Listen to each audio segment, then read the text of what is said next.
They chose my birthday to do it. That was the part that stayed with me the longest. Not the words themselves, not even the silence that followed, but the timing. 58 candles on a chocolate cake, a polite round of applause, and then, as if it were just another item on the agenda, they erased me from the future they had been planning all along. My name is Evelyn Brooks. I was 34 years old, married for 7 years, and sitting at a long glass dining table in Palo Alto, California, surrounded by people who like to call themselves my family. The house belonged to my sister-in-law, a modern place full of clean lines and expensive furniture that looked beautiful but never felt warm. Everything about that night was polished, controlled, carefully staged. My husband Thomas sat to my right. He had loosened his tie and leaned back slightly, one arm resting on the chair, relaxed in a way I wasn't. His mother, Lorraine, sat at the head of the table, posture perfect, expression pleasant.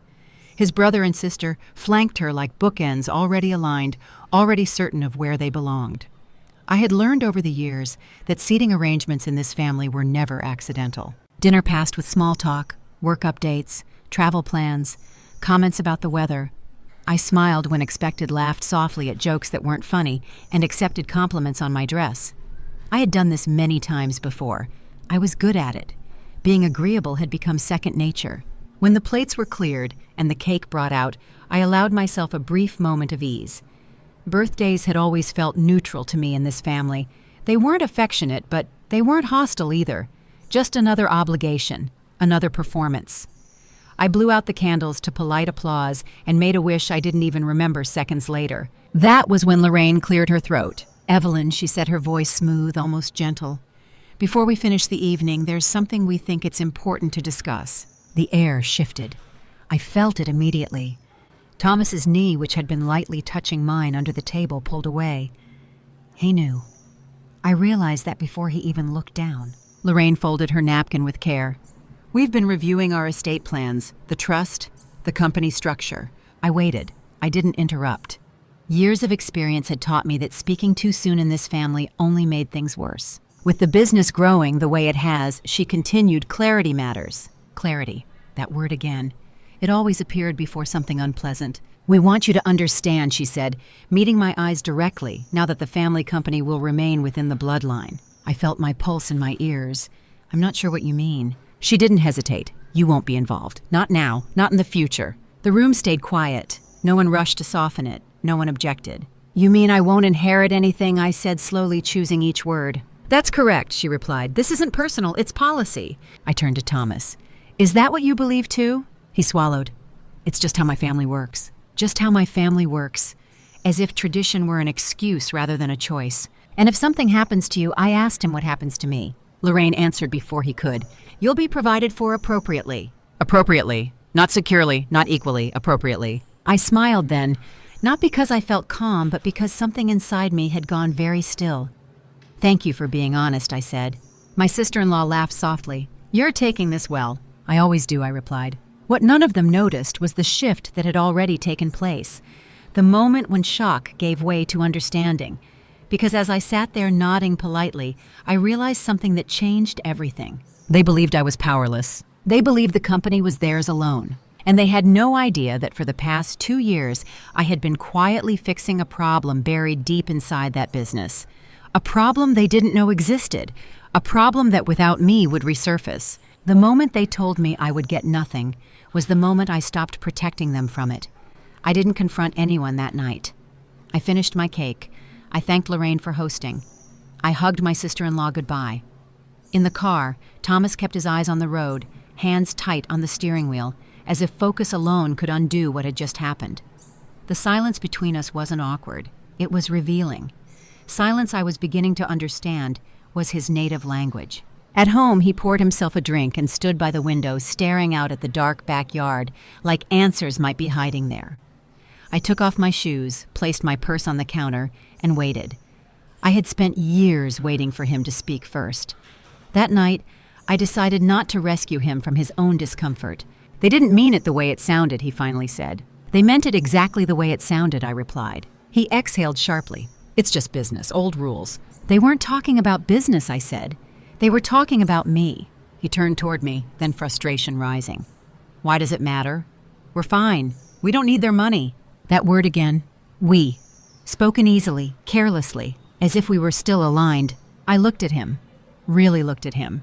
The man I had married was intelligent, capable, and deeply conditioned to survive by staying neutral. Conflict made him uncomfortable. Loyalty to him meant not choosing sides. That worked well when you were the beneficiary of other people's silence. It worked less well when you were the one being erased.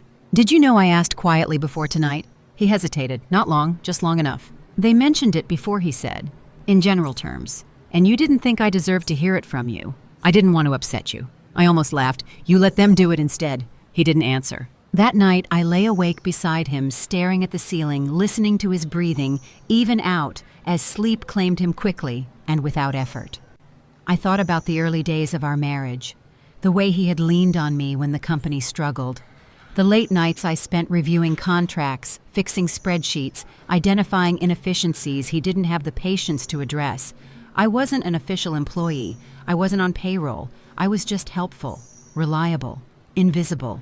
The next morning, after Thomas left for work, I opened my laptop and logged into a system I hadn't accessed in months, the internal operations platform for Brooks Advanced Systems, the family company. My access had never been revoked because no one had remembered it existed. 2 years ago, during a particularly chaotic expansion phase, I had been given temporary credentials to help clean up reporting errors. Temporary had quietly become permanent. I started reviewing current data, cash flow projections, vendor dependencies, regulatory compliance logs, and there it was exactly where I remembered it. The flaw, still unresolved, still dangerous, buried deep enough that only someone who understood both the technical and financial sides would notice it. The company's flagship product relied on a licensing agreement that was due for renewal. The agreement had been structured incorrectly years ago, leaving the company exposed if certain benchmarks weren't met. Benchmarks they were no longer meeting. I had flagged it once, quietly fixed what I could, and built workarounds to keep things running. No one had asked how I did it. They were just grateful the problem stopped appearing. I closed my laptop and made coffee my hand steady. This wasn't anger fueling me now. It was clarity.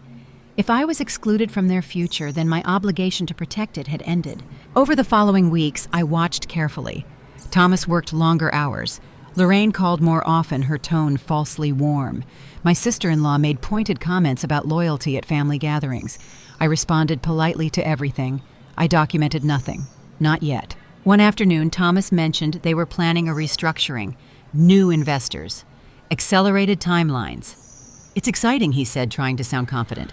"Are they addressing the licensing issue?" I asked casually. His brow furrowed. "What licensing issue?" I smiled faintly. "Never mind." That night, I opened a separate folder on my computer. I began gathering documentation. Old emails, drafts, notes, proof of the work I had done quietly over the years. I wasn't planning revenge. I was preparing for inevitability. A week later, Lorraine invited me to lunch. Just the two of us. A rare occurrence. She chose a restaurant near her home, tasteful and understated. She spoke about family legacy, about how hard she and Richard had worked, about the importance of protecting what was built. "You understand," she said, stirring her tea. "Some things can't be shared." "I understand perfectly," I replied. She studied me, suspicion flickering briefly before she smiled again. "I'm glad. I always thought you were sensible." I smiled back. Sensible was what people called women who didn't make noise. When I got home, I opened my laptop again. I looked at the licensing renewal date. Soon. Very soon. And I made a decision that surprised even me. I stopped maintaining the workaround. I didn't sabotage anything. I didn't interfere. I simply stepped away. Quietly. Completely. And for the first time since I married into that family, I let the problem belong to the people who insisted I was not part of them. They had told me I would get nothing from their future. What they hadn't realized was that their present was still standing on my past work. And without it, everything they were rushing toward was about to crack wide open. The first sign something was wrong didn't come from the company. It came from Thomas. He came home later than usual one evening. His tie loosened, his movements sharp and distracted.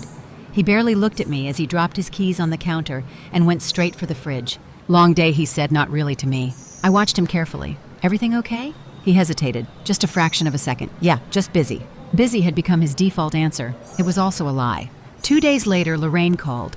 Not her usual midday check-in, but early in the morning. Her voice was tight-clipped, missing its usual polish. "Evelyn," she said, skipping pleasantries. "Have you been accessing the company systems recently?" I kept my tone light. "Not in a while. Why?" There was a pause. I imagined her covering the receiver, exchanging looks with someone else in the room. "We're seeing some irregularities," she said finally. "Delays? Compliance flags." "That sounds stressful," I replied. "It is," she said sharply, "and we need to understand how it happened." "I'm sure your team will figure it out," I said. She hung up without saying goodbye. That afternoon, the first official email went out. An internal notice citing temporary operational slowdowns due to regulatory review. Carefully worded, vague, reassuring on the surface. Anyone who understood the system, though, would know what it meant. The licensing benchmarks had slipped below the threshold. The workaround I had built had expired quietly, just as the original agreement dictated it would. I felt no satisfaction reading it, only inevitability. That evening, Thomas finally snapped. "Did you know about this?" he demanded, pacing the living room. "The licensing issue." "Yes," I said calmly. His face drained of color. "You knew." "I did." "And you didn't say anything." "I tried," I replied. 2 years ago. You told me it wasn't my place." He stopped pacing. "That's not fair." "It's accurate," I said. He ran a hand through his hair. "This could cost us investors, contracts, everything. Us." The words sounded different now, smaller. Lorraine called again the next morning. This time, she didn't bother hiding her anger. "If you've been interfering—" "I haven't," I said. I stopped. Her silence was sharp. "Stopped what?" "Fixing a problem I was never supposed to be responsible for," I replied. There it was, the truth finally spoken aloud. By the end of the week, the situation escalated. An external audit was announced. Investors requested explanations. Stephen blamed vendors. Richard blamed regulators. Meetings multiplied. Voices rose. And still no one asked me for help. Pride, I realized, is expensive. Thomas came home exhausted, eyes rimmed red, shoulders slumped. He sat at the kitchen table and stared at nothing for a long time before speaking. "They think you're withholding something." I met his gaze. "I'm withholding nothing that belongs to them." He shook his head. "You're doing this on purpose." "I'm doing nothing," I said. "I'm simply no longer compensating for their mistakes." The distinction mattered, legally, morally, emotionally. A formal request arrived the following Monday, an email from the company's legal counsel asking me to assist with historical documentation related to compliance procedures. Polite, careful, non-committal. They still didn't know how much I knew. I forwarded it to my attorney. Her reply was brief. "Do not respond until we talk." We met that afternoon. She listened as I explained everything. The dinner, the exclusion, the work I had done, the access I still technically had. When I finished, she leaned back in her chair. "You didn't sabotage anything," she said. "You allowed a risk to surface." "Yes," I replied. "That puts you in a strong position," she said. "If you choose to use it." That night, Thomas asked me if I still loved him. The question felt out of place, almost childish, dropped into the middle of a crisis he didn't know how to manage. "I care about you," I said honestly. "That's not what I asked." I considered him for a long moment. "I don't know if love survives silence," I said. He didn't respond. The audit findings were released 2 weeks later. Non-compliance, exposure, potential penalties if corrective action wasn't taken immediately. The investors demanded a solution, fast, and suddenly my phone wouldn't stop ringing. Emails, voicemails, requests framed as collaboration, as urgency, as necessity. Lorraine left 3 messages in one day. Richard sent a text that simply read, "We need to talk." I ignored all of it until the message came that changed everything. It was from the board, a formal invitation to attend an emergency meeting as a consultant. Consultant. The word tasted strange. I arrived at the office building the next morning, calm, composed, dressed professionally, but without any of the anxiety I used to carry into those spaces.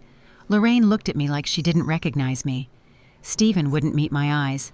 Thomas looked relieved and ashamed all at once. They laid out the problem, carefully, thoroughly, as if I hadn't lived inside it for years. "I can help," I said when they finished, "but not the way I used to." Lorraine stiffened.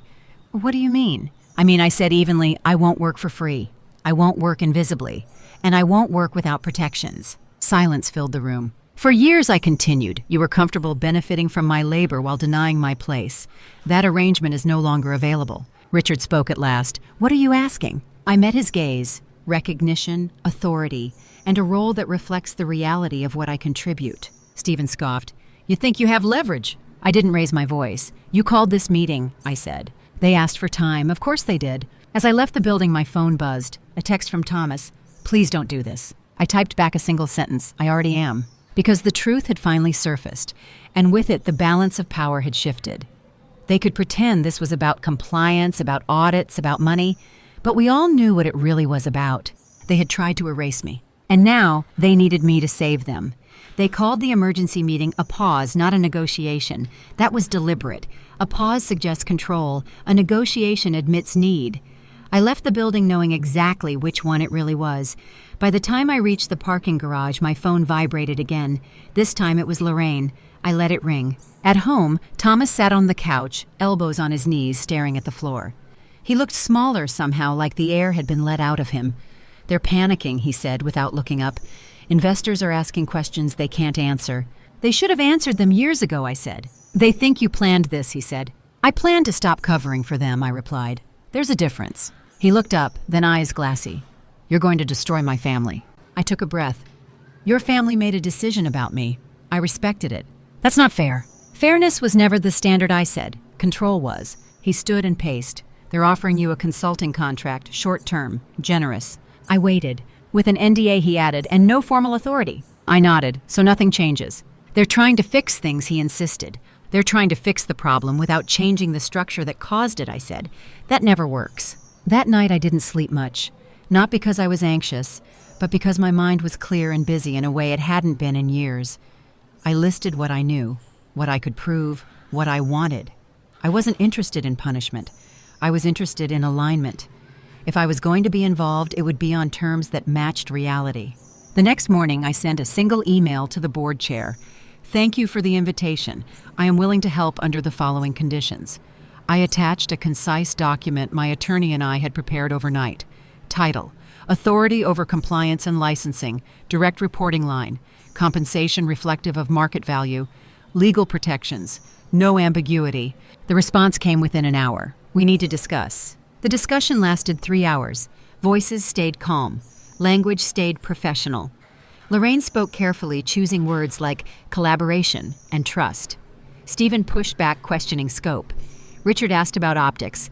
I answered with data, with timelines, with consequences. I didn't argue. I explained. At one point, Lorraine leaned forward. You're asking for a lot. I'm asking for what I already do, I said, out loud. The vote was taken at the end. Not unanimous, but enough. They accepted the framework pending final legal review, temporary appointment, trial period. They needed a way to save face. I allowed it. When the meeting ended, Thomas approached me in the hallway. I didn't know you were capable of this, he said quietly. That's because you never asked, I replied. The announcement went out the following week. Carefully phrased, strategic. I was introduced as an external compliance specialist brought in to guide the company through regulatory complexity. No mention of my history, no acknowledgement of my past work. That was fine. Titles matter less than leverage. The real work began immediately. I dismantled assumptions, rebuilt reporting structures, flagged issues that had been ignored because fixing them would inconvenience the wrong people. Some resisted. Others adapted, quickly relieved to finally have clarity. Stephen avoided me entirely. Lorraine watched closely, measuring every move. At home, the distance between Thomas and me grew, not from anger, but from recognition. He had married someone he thought would remain supportive in the background. He was now living with someone he didn't fully understand. One evening he said, if they had included you from the start, none of this would have happened. That's not true, I said. Something would have happened, just later, and worse. He didn't argue. Weeks passed. The audit stabilized. Investors eased. The company avoided penalties that would have been catastrophic. Quietly, without fanfare, the crisis resolved, and with it the illusion that I was optional. The twist came from an unexpected direction. During a routine review, I discovered a pattern in historical approvals, decisions fast-tracked, oversight bypassed, a signature that appeared too often always at the right moment. Stevens. I followed the trail carefully. Not accusations, evidence, emails, authorizations, side agreements. It wasn't illegal in the narrowest sense. It was worse. It was reckless. And if exposed, it would undo everything they were trying to protect. I brought it to the board, privately, calmly. They went very quiet. Richard closed his eyes. Lorraine's face drained of color. Thomas stared at the table.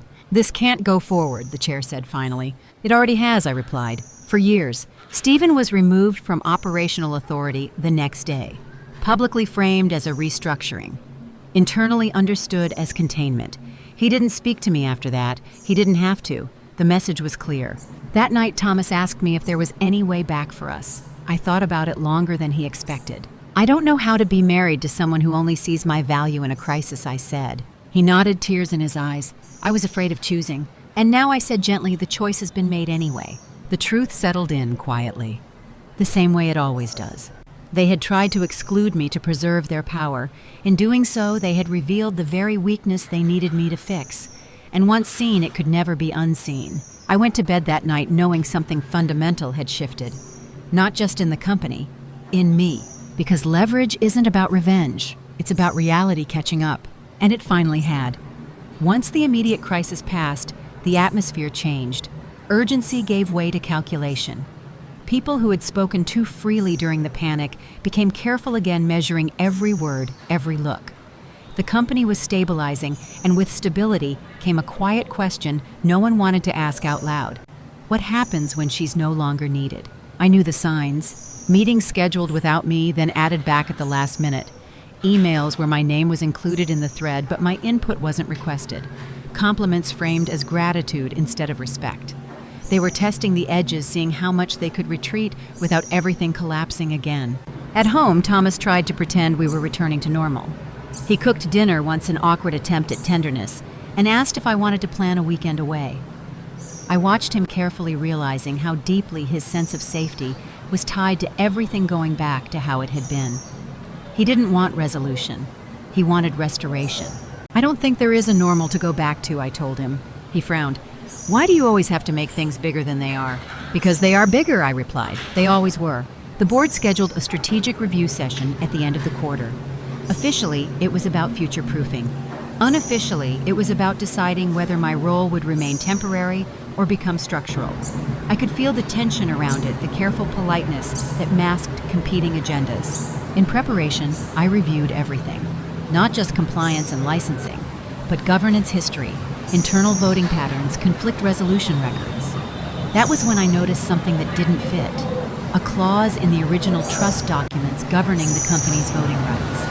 It had been amended years ago quietly, with language vague enough to be overlooked. But read closely, it created a contingency. If certain fiduciary failures were documented and substantiated, authority could shift away from family-appointed executives to an independent overseer. An overseer. I sat back in my chair, heart steady, mind racing. This wasn't a loophole. It was a safeguard. One Margaret-like in its foresight. Someone had anticipated exactly this kind of concentration of power and built in a release valve. No one had ever triggered it because no one had ever been willing to document failure from the inside. Until now. I didn't rush. I never rushed. I spent days assembling evidence, audit findings, emails showing warnings ignored, decisions overridden for convenience, patterns, not incidents. The story told itself once laid out properly. I brought it to my attorney first. She read silently, her expression sharpening with each page. "This is significant," she said. "If you move forward, it will change the balance permanently." "I know," I replied. "Be sure," she warned. "There's no undoing this." That night, Thomas found me at the kitchen table, papers spread out, laptop open. "You're planning something," he said quietly. "I'm finishing something," I replied. For who, he asked. For the truth I said, and for myself. He sat down heavily. "They'll never forgive you." I looked at him, really looked at him, and felt a surprising calm. I stopped living for their forgiveness a long time ago. The strategic review meeting was held in the largest conference room, glass walls overlooking the city. Everyone was present. Lorraine composed. Richard solemn. Stephen absent, officially on leave. The board chair opened with thanks, with recognition of the recent turbulence and the progress made. Then it was my turn. I didn't accuse. I presented. Timelines, documentation, governance analysis. I spoke evenly professionally, as if I were explaining someone else's company. When I finished, the room was silent. "This," the chair said slowly, "activates the contingency clause." Lorraine's lips parted. "That clause was never meant to—" "It was meant for exactly this," the chair replied. "We just never expected it to be necessary." A vote was taken, again not unanimous, but decisive. An independent oversight role was established. Temporarily, they said. with authority to enforce compliance and governance standards. They named me to it. Lorraine didn't look at me. Richard stared straight ahead. Thomas looked stunned. After the meeting, he followed me into the hallway. "You didn't tell me about this," he said, voice low. "You would have tried to stop me," I replied. "Yes," he admitted, "I would have." That's why I said. That night we talked longer than we had in months. Really talked. About fear, about loyalty, about how often he had chosen comfort over fairness. He listened. For once, he didn't interrupt or deflect. "I don't know how to stand next to you now," he said finally. "You don't have to stand next to me," I replied. "You just have to stop standing in my way." He slept on the couch again. This time it felt like a decision, not avoidance. In the days that followed, the shift became undeniable. People deferred to me, asked questions, waited for decisions. Not because they liked it, but because the structure demanded it. Power, I was learning, doesn't require affection. It requires clarity. Late one evening, alone in the office, I looked out over the city lights and thought back to that birthday dinner. The candles, the smiles, the calm declaration that I would get nothing. They had believed exclusion would weaken me. Instead, it had stripped away every reason I had to protect their illusions. I gathered my papers, turned off the lights, and left the building knowing one thing with certainty. This story was no longer about being cut out. It was about who would be left standing when the truth finished doing its work. Power has a strange effect on people who are used to borrowing it. Once it becomes clear they no longer control the source, their behavior shifts in subtle but revealing ways. Lorraine became formal, almost distant, speaking to me only when required and always through intermediaries. Richard tried reason framing every conversation as collaboration while quietly testing boundaries. Thomas hovered somewhere in between, caught in the space where loyalty and fear collide. The oversight role changed the rhythm of my days. Decisions that once happened behind closed doors now came across my desk. Reports that had never existed were suddenly required. Accountability, I learned, feels intrusive only to those who have never practiced it. The first real pushback came in the form of a leak. An anonymous message circulated among senior staff hinting that I had orchestrated the crisis to seize control. It questioned my motives, my ethics, my marriage. The language was careful, but the intent was clear. Undermine credibility. Sow doubt. Reframe consequence as manipulation. I read it calmly and forwarded it to the board chair. "We need to address this," I wrote, directly. He agreed. An internal review was launched, limited in scope but firm in tone. They interviewed staff, traced the source, followed the digital trail. It didn't take long. Stephen, acting through a consultant he still trusted, unable to accept his removal quietly. The board responded decisively. His remaining advisory ties were severed. The consultant was dismissed. A clear message was sent without naming names. Retaliation would not be tolerated. At home, Thomas reacted badly. "You didn't have to take it that far," he said. "I didn't," I replied. "He did." He shook his head. "This is tearing what's left of my family apart." I met his gaze. It was already torn. "You just didn't feel it because you were standing on the stronger side." He had no answer for that. A week later, Lorraine requested a private meeting. No lawyers, no board members, just the two of us. We met in her living room, the same one where I had sat countless times politely silent, listening to stories about legacy and sacrifice that never seemed to include me. She gestured for me to sit. "You've made your point," she said. "The company is stable. The oversight is in place. There's no need to continue escalating." "I'm not escalating," I replied. "I'm maintaining." She sighed. "What do you want?" The question hung between us. For years she had assumed my wants were small, manageable secondary. I chose my words carefully. "I want the truth acknowledged," I said. "Not privately, structurally." Her eyes narrowed. "You want an apology?" "No," I said. "I want policy." She looked at me as if I had spoken a foreign language. "I want clear succession rules," I continued. "I want non-family leadership pathways. I want governance that doesn't depend on silence." She laughed softly. "You're asking me to dismantle the very thing we built." "No," I said. "I'm asking you to make it survive." She studied me for a long time. Finally, she said, "You were never supposed to be this dangerous." The words stung, but I understood what she meant. "I was never supposed to matter," I replied. "You decided that." The meeting ended without resolution. But something had shifted. For the first time, she wasn't arguing from authority. She was negotiating from fear. That night, Thomas told me he had been offered a new role. Outside the company, quietly arranged by his parents, a soft exit. "They think it will help," he said. Give us space. Do you want it? I asked. He hesitated.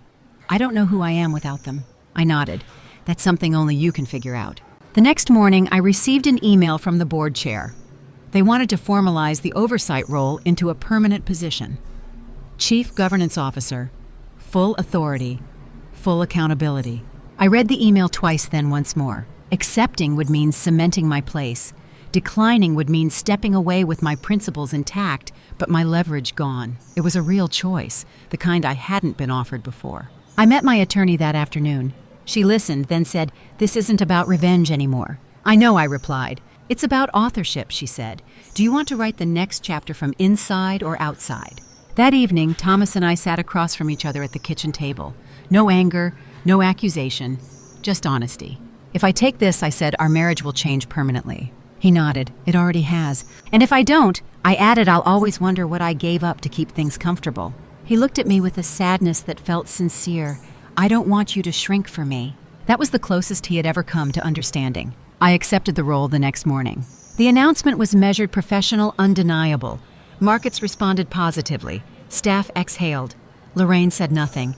Richard sent a brief message of congratulations, clipped and formal. In the quiet that followed, I felt something unexpected. Not triumph, not relief. Ownership, not of the company, of my own narrative. They had once told me I would get nothing. They had meant security, influence, belonging.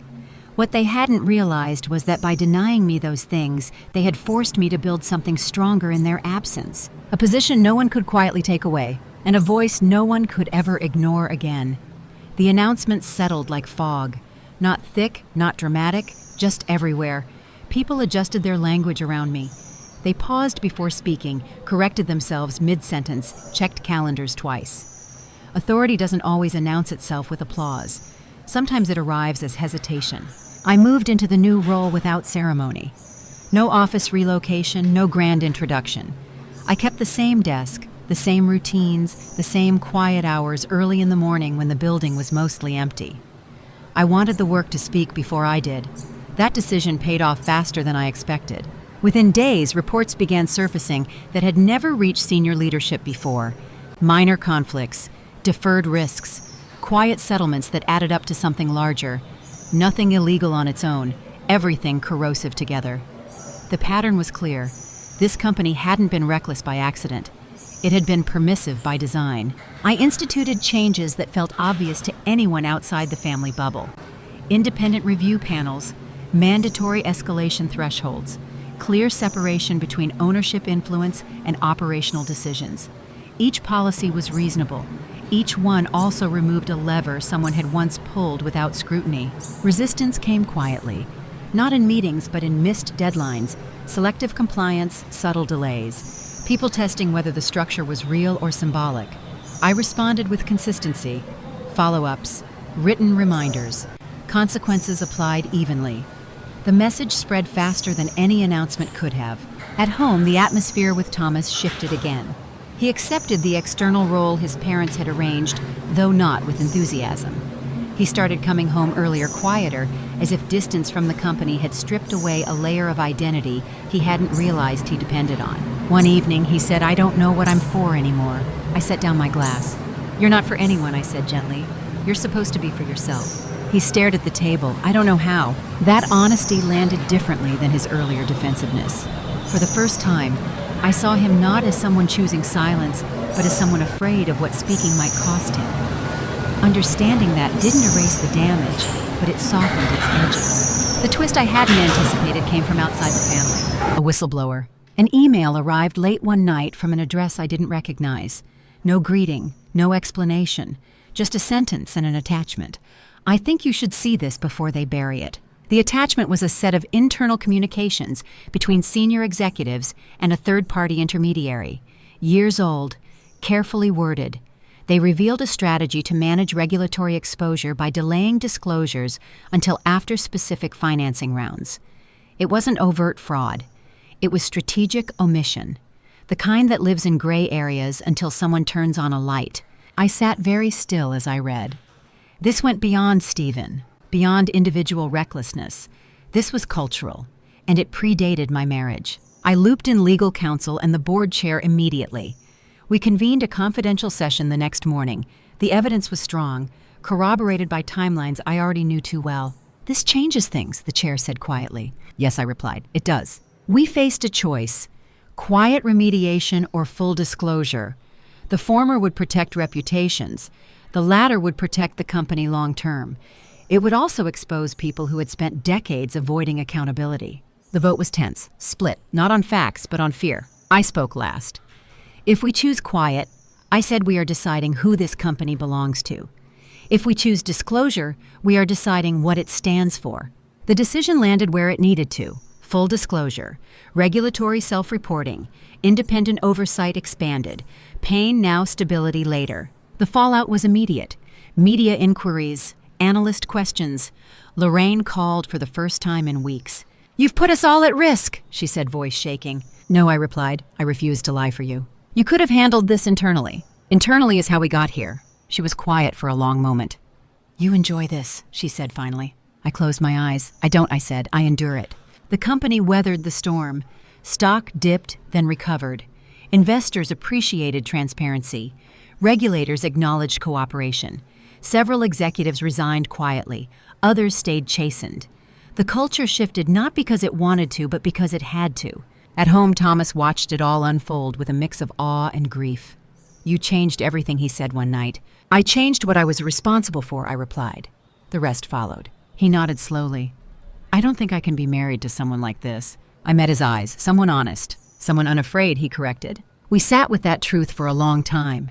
The decision didn't come with a fight. It came with a mutual understanding that love built on avoidance doesn't survive exposure. We separated quietly. No theatrics, no blame campaigns, just paperwork and the slow, respectful unwinding of a life that had run its course. As I packed my things, I found the card from my birthday dinner still tucked in a drawer.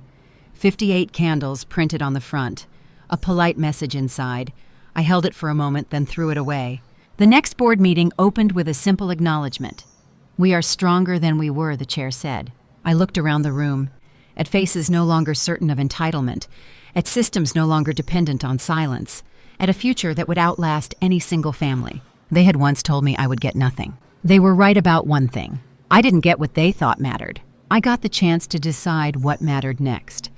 Separation creates a strange kind of quiet. Not the relief people imagine, but a hollow space where familiar noise used to be. Thomas moved out within a month. No arguments, no dramatic last night, just boxes, keys on the counter, and a brief hug that felt more like closure than comfort. When the door closed behind him, I stood in the kitchen for a long time listening to the refrigerator hum, realizing that for the first time in years, there was no one in the house whose silence I had to manage. Work filled the days easily. Purpose always does. The disclosure process moved forward in phases, each one deliberate, documented, irreversible. Regulators requested interviews. Legal teams prepared statements. The board insisted on precision in every response. I became the constant in those rooms, the one who remembered what had been said 3 meetings ago, the one who asked whether we could prove what we were claiming. People began to rely on that steadiness, even if they didn't like where it led. Lorraine withdrew almost completely. She stopped attending meetings, stopped calling, stopped pretending. Richard made occasional appearances, quieter now, deferential in a way that would have felt impossible a year earlier. He spoke to me as if to an equal, which was its own kind of admission. Stephen remained absent, his name rarely mentioned except in legal contexts where it carried weight without affection. The media cycle faded. Another story replaced ours. That's how it always works. What remained was infrastructure, policy, memory. I focused on those. Culture doesn't change because of headlines. It changes because of what happens when no one is watching. One afternoon, a junior manager knocked on my door. Nervous, apologetic. She told me she had flagged a compliance concern months earlier and been told to let it go. She asked what to do now. "You did the right thing then," I said, "and you're doing the right thing now." Her relief was immediate, almost painful to watch. People don't need permission to be ethical. They need protection when they are. That night, alone at the house, I opened a bottle of wine and sat on the floor with my back against the couch. I thought about the version of myself who had walked into that birthday dinner believing patience would earn safety. I didn't feel anger toward her. I felt tenderness. She had survived with the tools she had. I had simply learned better ones. The next twist came quietly, as they often do, an email from an external firm conducting a retrospective review of legacy agreements. Buried in the attachments was a familiar structure. The original licensing framework, the one I had patched years ago, the one no one had wanted to talk about. The review concluded that the company had benefited significantly from undocumented mitigation efforts during a critical period, efforts that could not be attributed to any formal role or compensation structure. They asked if I could clarify. I forwarded the email to my attorney. "We need to decide how visible you want to be," she said after reading it. "This could reopen questions, or it could close them," I replied. We crafted a response that was factual, restrained, and complete. I documented the scope of my contributions, the timeline, the lack of formal recognition. I didn't accuse, I didn't editorialize. I let the record speak. The firm responded within days. They recommended a retroactive acknowledgement, compensation, a public correction in internal history. The board hesitated, not because it was undeserved, but because it was uncomfortable. Recognition changes narratives. It forces people to reconcile who did the work with who got the credit. I attended the meeting where it was discussed. I didn't argue for myself. I answered questions, calmly, precisely. When the vote passed, I felt something unexpected. Not triumph, relief. At the next company-wide address, the chair spoke briefly about transparency, about learning from the past. He mentioned my contributions by name. No embellishment, no apology, just acknowledgement. Afterward, people stopped me in the hall. Some thanked me, some avoided me. Both reactions were honest. I preferred honesty. That evening, Thomas called. His voice sounded steadier than it had in months. "I heard about the announcement," he said. "You deserve that." "Thank you," I replied. "I'm starting therapy," he added almost awkwardly. "I think I've been afraid of conflict my whole life." "I hope it helps," I said, and meant it. We said goodbye easily this time. No tension, no unfinished sentences. Some relationships end not because of cruelty, but because growth happens in different directions. Later, as I prepared for bed, I caught my reflection in the mirror. Tired, older, clear-eyed. I thought about the word nothing, how casually it had been used at that dinner, how confidently. They had meant inheritance, influence, security through proximity. What I had gained instead was authorship, the ability to decide what mattered and act accordingly. That isn't something anyone can give you or take away. The house was quiet as I turned off the lights, not hollow anymore, intentional. And for the first time since that night with the candles and the smiles, I slept without bracing for what the morning might bring. The company settled into a new rhythm, one that no longer revolved around family dynamics, but around process. It felt strange at first, like learning to walk without compensating for a limp you'd had for years. Meetings started on time. Decisions were documented. Disagreements were handled in the open without coded language or side conversations. The work became cleaner. So did my thinking. I moved out of the house Thomas and I had shared at the end of summer. Not out of bitterness, but because it held too many versions of me that no longer existed. I found a smaller place across town, sunlight in the mornings, quiet in the evenings. I unpacked slowly, intentionally choosing what to keep, instead of rushing to recreate something familiar. Freedom, I learned, needs space to breathe. At work, the long-term effects of disclosure began to surface. A regulator requested a follow-up clarification. An investor asked for additional governance guarantees before committing new capital. These weren't crises. They were consequences, predictable ones. And because we faced them early, we handled them without panic. Lorraine resurfaced during one of those moments. She requested a meeting this time with counsel present. Her posture was rigid, her voice controlled, but the old certainty was gone. "This company was built on family," she said. "It was built on work," I replied. "Family just benefited from the lack of oversight." Her lawyer shifted uncomfortably. "You've changed the culture," she said, accusation and observation intertwined. "Yes," I replied, "because it needed changing." She leaned back, studying me. "You never wanted to belong," she said. I smiled slightly. I wanted to contribute without being erased. The meeting ended without resolution, but without hostility. Lorraine was adjusting to a world where her authority no longer operated by default. That adjustment was her work now, not mine. The real twist came from the board chair 2 weeks later. He asked me to stay after a routine session. When the room cleared, he closed the door and sat across from me. "We're approaching a transition point," he said. "Richard has indicated he wants to step back." I nodded. That had been inevitable. "There's discussion about succession," he continued. "Not ownership. Leadership. I waited. Several members have suggested you.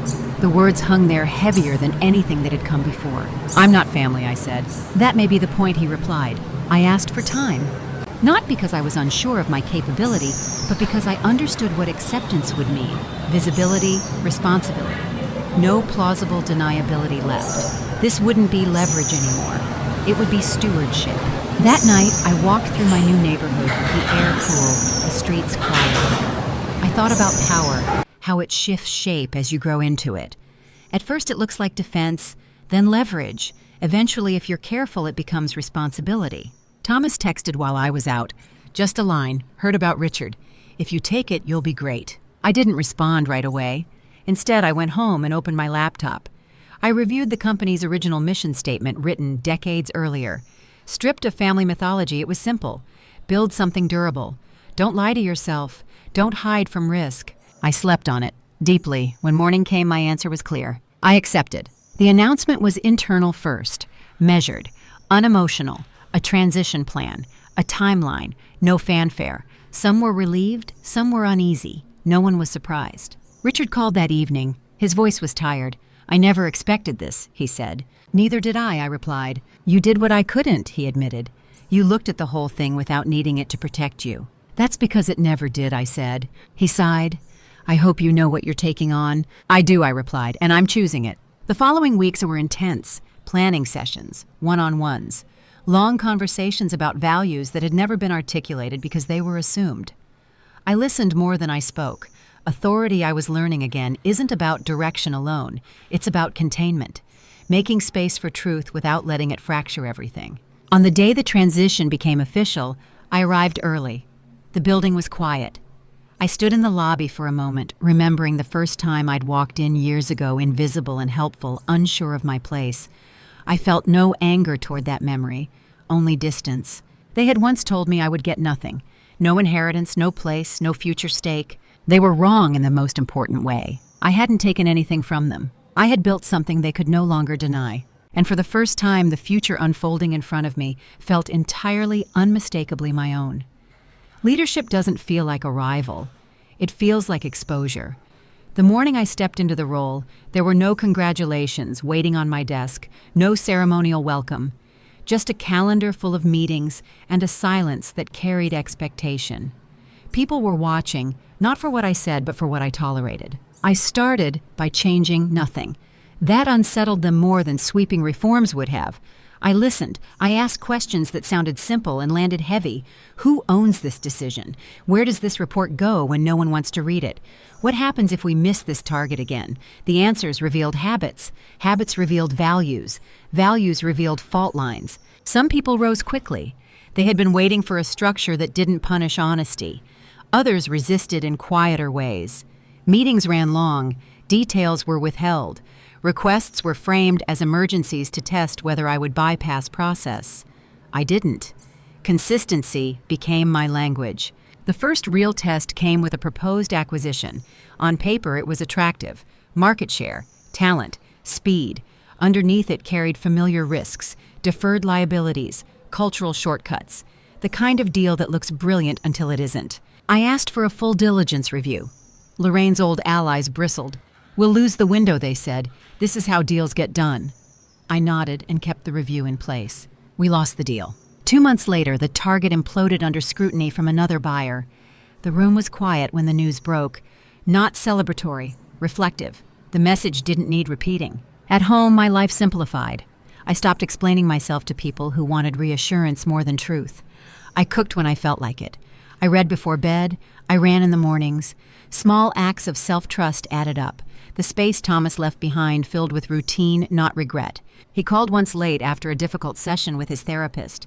I didn't know silence could be a choice, he said. It is, I replied, and it has a cost. I'm learning to pay it, he said. I hope it's worth it, I replied. The board chair scheduled a retreat. Neutral location, neutral agenda. He wanted alignment. He wanted to know whether the changes were durable or dependent on me. That question mattered. We spent 2 days dissecting assumptions. Ownership versus stewardship, speed versus resilience, legacy versus longevity. Some conversations were uncomfortable. Good ones usually are. When it ended, there was no grand resolution, just a shared understanding that the work would continue without shortcuts. The quietest twist came from within. I realized I no longer felt the need to prove anything, not my competence, not my worth, not my belonging.